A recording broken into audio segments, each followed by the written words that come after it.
What's up, everybody? It's me, Jacob. And today, you're gonna help me solve a mystery.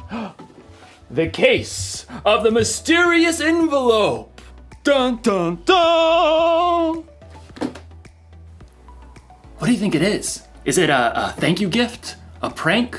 A peace offering? Actually, peace is what we're talking about today. Peace is proving you care more about each other than winning an argument. But that doesn't get me any closer to finding out what's inside this package. I feel like I should be wearing gloves for this. Yeah.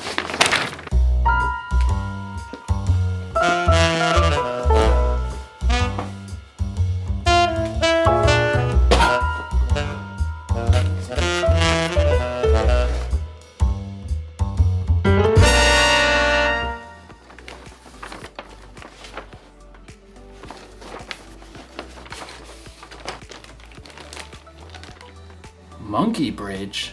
What's a monkey bridge? A few twigs and some string, but no instructions. Another mystery. Dun, dun, dun! I mean, clearly this is a bridge building kit. Well, maybe the sticks are the decking? But how do maybe I'm supposed to weave it together. This doesn't make any sense. I gotta get creative. I gotta think outside the box to find a solution. Actually, that's exactly what someone in today's story did.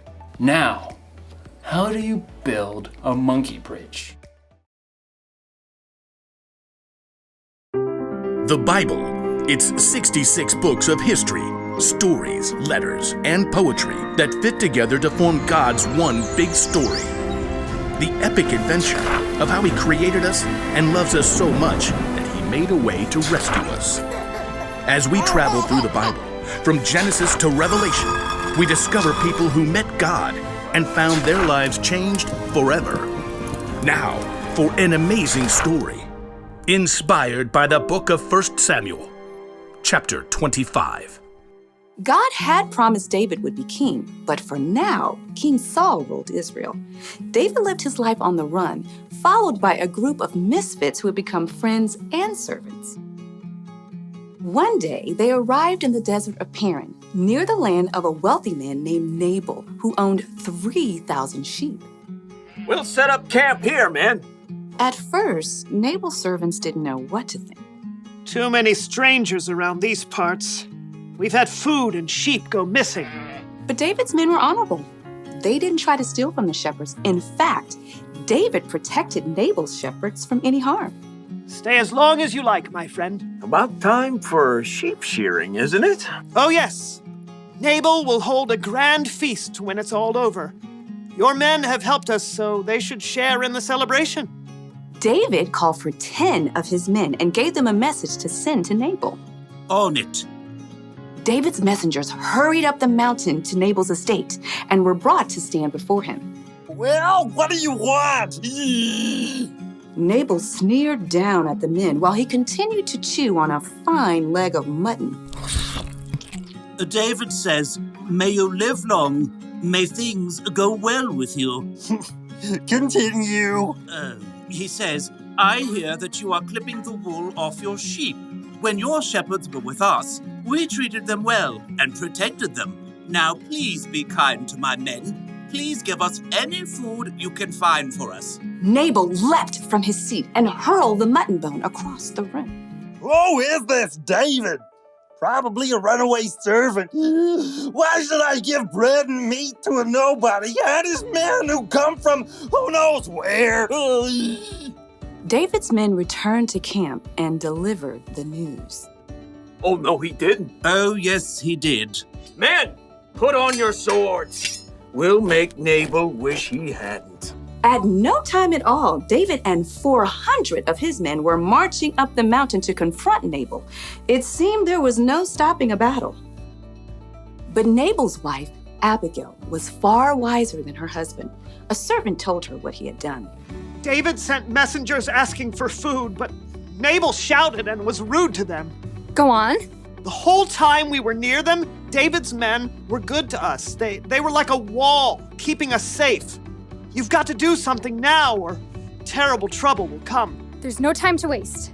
Abigail quickly directed her servants to gather supplies and put them on donkeys. 200 loaves of bread, Check. 5 sheep, Check. 1 bushel of cooked grain, Check. 100 cakes of raisins, and 200 cakes of figs. Check. And check. Well, you go on ahead. I'll follow. The donkeys, loaded with good food, started down the mountain. Abigail got on her donkey and followed. From the valley, David and his men were approaching. Everything we've done has been worthless. I watched over this fellow's property, but he's paid me back evil for good. We'll wipe him out. As David's anger grew, though, he spotted something along the path. A pack of donkeys. What's this? It looks like they're carrying something. Food for a feast, I'd say. Behind the pack of donkeys, Abigail prepared for what lay ahead. I must stop this. The moment Abigail saw David, she slid off her donkey and fell face down on the ground before his feet. Please, let me speak.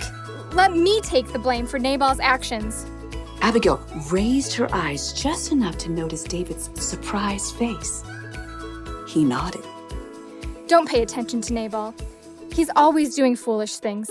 I'm sorry I didn't get to see your messengers, but I've brought a gift for you. Right now, the Lord has kept you from killing Nabal and his men. Let the Lord deal with your enemies. Abigail rose to her feet. David and his men listened, surprised by the strength of her message. You fight the Lord's battles, so he will give your family line a kingdom that will last. He'll make you ruler of Israel. And when he does, you won't have a heavy load on your mind about killing people with no reason. The Lord will give you success. When that happens, please remember me. Abigail took a deep breath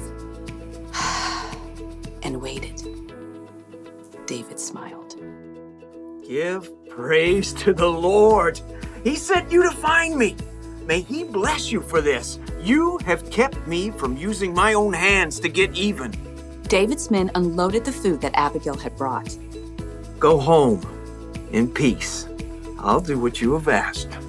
Abigail made her way back up the hillside to her home. She had chosen to humble herself and do the hard yet creative work of making peace. In the end, Nabal paid the high price for his foolish anger, but God blessed Abigail.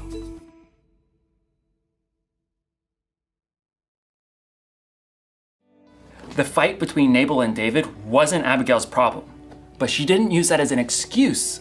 She got involved. She acted fast, and she found a creative solution. You see, just because something isn't your problem doesn't mean you can't get involved. God has given each one of us unique talents and unique ways of seeing things. So, if you see people in a fight and you're the only one who can see a way to make peace, you should help them solve that mystery. Jesus showed us how important making peace was to him when he gave his life on the cross. We can make peace with others by being part of the solution. You can help calm an argument between two people by making them laugh. You can suggest solutions to problems that others might not see. Or if a fight looks like it might get dangerous, you can find a grown-up to help keep the peace. The one thing to remember today is this: you can show you care about others by being part of the solution. So this week, be on the lookout for creative ways to build bridges between people in your small part of the world. I'm gonna have to get pretty creative myself. Here's what the bridge is supposed to look like. Mystery solved! You know, if that bridge was full-sized, I could cross an entire canyon on that one thin little rope. But first I'd need to solve my fear of heights problem. Dun dun dun! I'll see you next time!